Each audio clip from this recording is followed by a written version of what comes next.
মহিলা হযরতে ফাতেমাতুজ জোহরা রাদিয়াল্লাহু তাআলা আনহা এত বড় হওয়া সত্ত্বেও, এত নেককার হওয়া সত্ত্বেও, এত ভালো হওয়া সত্ত্বেও উনি হযরতে আলী রাদিয়াল্লাহু তাআলা আনহুর খিদমত করতেন। হযরতে আলী রাদিয়াল্লাহু তাআলা আনহুর খিদমত করতেন।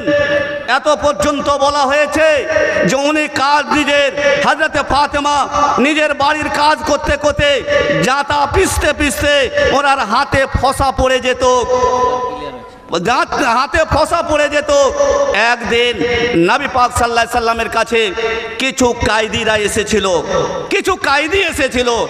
নবী পাক সাল্লাল্লাহু আলাইহি সাল্লামের কাছে এই আসার খবরটা হযরতে ফাতেমাতুজ জোহরা রাদিয়াল্লাহু তাআলা আনহা শুনতে পেলেন যে আমার বাবার কাছে কিছু কায়দিরা এসেছে, তাহলে আমি যাই, যাওয়ার পরে নবীর কাছ থেকে আমি একটা গোলাম নিয়ে আসি কিংবা একটা বাঁধি নিয়ে আসি, আমি সেখানে নিয়ে এসে আমার বাড়ির কাজ করাবো।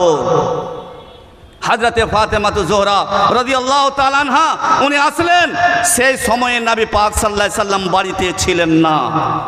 উনি হযরতে আয়েশা আল্লাহ তাবারক ওয়া তাআলা নবীর ছোট স্ত্রী হযরতে আয়েশা রাদিয়াল্লাহু তাআলা আনহাকে সমস্ত ঘটনাগুলোকে বলে দিলেন। আর বলে দেওয়ার পরে উনি চলে গেলেন। চলে যাওয়ার পর আল্লাহ তাবারক ওয়া তাআলা নবী যখন বাড়িতে আসলেন, হযরতে আয়েশা রাদিয়াল্লাহু তাআলা আনহা বলছেন যে হুজুর, আপনার কলেজার টুকরো হযরতে ফাতেমাতুজ জোহরা রাদিয়াল্লাহু তাআলা আনহা এসেছিলেন। এসে উনি একটা কথা বলে গেছেন যে আপনার বাড়িতে আপনার কাছে যে কায়দিগুলো আছে সে কায়দিগুলোকে একটা চেয়েছে যে আমি সেটাকে বাড়ি নিয়ে যাই কাজ করাবো।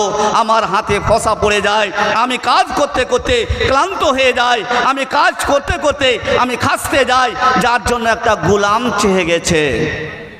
নবী পাক সাল্লাল্লাহু আলাইহি সাল্লাম কিছু বললেন না। হযরতে আয়েশা রাদিয়াল্লাহু তাআলা আনহাকে উনি সরাসরি হযরতে ফাতেমাতুজ জোহরা রাদিয়াল্লাহু তাআলা আনহার বাড়িতে গেলেন। যাওয়ার পরে হযরতে